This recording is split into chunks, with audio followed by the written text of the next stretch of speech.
Saya yang bertanya yang pertama kali adalah ancaman pembunuhan yang disampaikan oleh pacar dari Brigadir Yosua bahwa yang bersangkutan akan dibunuh skuad lama. Bisa ceritakan soal itu?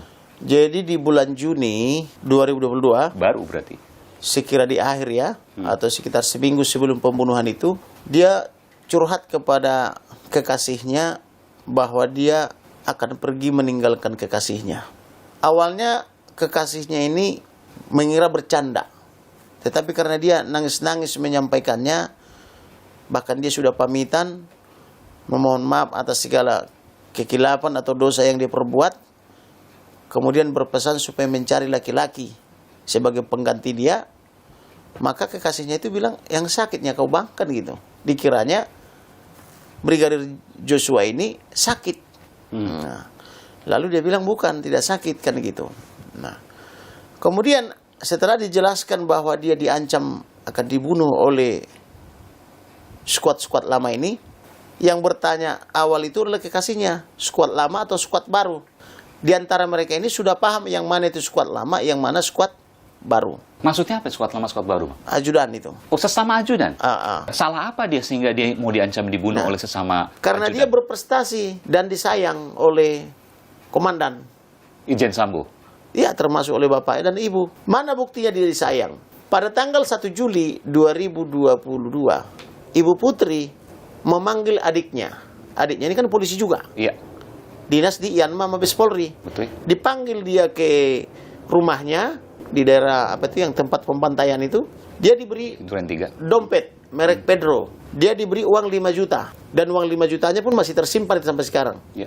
Kemudian ada janji akan mengurus kepindahannya dari Yanma Polri ke Jambi. Pertanyaannya, kalau dia tidak dekat, mungkin enggak adik daripada almarhum dipanggil oleh ibu ke rumahnya dan dihadiahi. Jadi memang nah, kalau waktu mereka berfoto itu kan positioning daripada almarhum itu kan di sebelah kiri dia beliau, Bapak Ferdi Sambo. Nah, kalau yang sebelah kanan itu informasi itu orang Papua, urutannya itu begitu kan. Dan ini semua udah saya identifikasi nih siapa-siapa saja ini. Oh, ini mendiang ya. Ini mendiang. Sebelah ini persis. Ini Bapak Kadipropam, mantan Kadipropam. Ini yang disebut eksekutor menurut keterangan daripada Karopenmas Polri.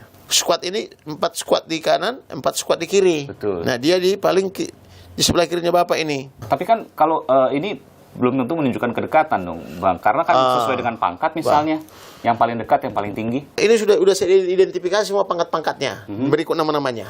Ada yang Bribka, ada yang Brigpol. Bribka lebih tinggi dari brigadir. Betul. Tapi kan yang Bribka tidak di sebelahnya kan. Nah, tidak berdasarkan kepangkatan. Ya. Tapi ini punya konsekuensi hukum juga loh, Bang. Karena kan ini menuduh yang lain. Ya, memang betul. Karena ada faktanya. Oh, Abang punya semua itu? Ada dong. Bahwa ini menyebutkan ajudan dan sebagainya. Dan disebutkan oleh Yosua? Ada di sini semua, nanti saya tunjukkan. Boleh Abang tunjukkan sedikit? Baik. Ada percakapannya di situ. Oh, ini lengkap juga di siang malam saya bekerja untuk mendapatkan itu.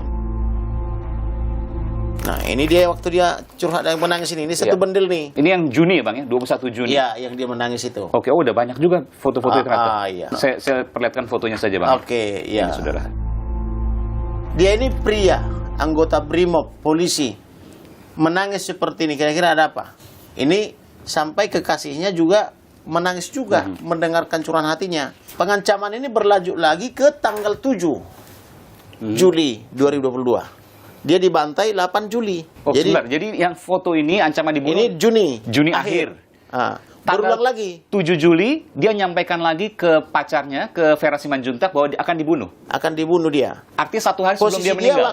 Posisi dia waktu itu di Magelang. Bisa ini lagi informasi baru nih, saudara, karena 7 Juli belum pernah disampaikan sebelumnya nih, Bang. Baik.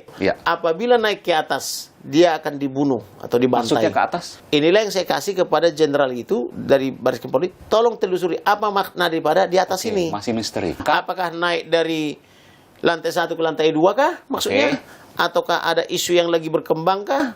Atau apa kan gitu. Nah, besoknya pagi-pagi dia masih mengomentari WhatsApp-nya keluarga. Keluarganya dari Jambi sedang ziarah ke Baligi, Sumatera Utara. Ayahnya, ibunya, kakaknya, adiknya. Tiap kali dipotret kampung halamannya, masuk dalam WhatsApp grup fotonya dikomentari sama almarhum. Komunikasinya itu sangat interaktif sampai dengan jam 10.58.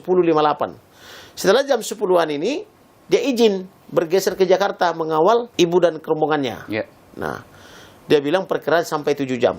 Kalau perkiraannya 7 jam di jalan, berarti dia nyampe di Jakarta itu sekitar harusnya jam 5 jam 18 atau jam 17 jam 18. Akan tetapi jam 16 saya temukan fakta ada 23 miss call Dari? almarhum ke pacar, tak terjawab. Iya. Tapi menurut daripada kekasihnya ini masuk secara tidak berurutan. Maksudnya gimana jadi? Jadi contoh, kalau saya melakukan miss call kepada abang itu, Iya. harusnya misalnya jam 16, 16.05, 16.10, Iya. 16.20, itu kan berurutan. Iya. Kalau ini ada 16 misalnya, Iya. kemudian misalnya 16.40, habis itu misalnya 16.20, Oh, bolak-balik gitu ya? zigzag dia gitu misalnya Oke. gitu. Ini tidak lazim. Oke. Berarti ada dugaan kita ini handphone sudah dikuasai pihak ketiga. Nah, ketika sampai di rumah, aku sudah sampai di rumah bang. Itu masih di-read, tapi tak terbalas. Sejak itu, apapun yang di WA-kan oleh sang kekasih ini, itu tidak lagi masuk, tapi sudah menjadi centang 1, bukan centang 2 lagi. Oke, centang birunya jam berapa itu? Kurang lebih 16.15 kalau nggak salah itu. 16-19. Padahal masih tertawa-tawa kalau menurut CCTV Komnas HAM. Tapi kan CCTV itu kan harus diuji apakah itu ori atau Iya. editan kan bisa. Iya.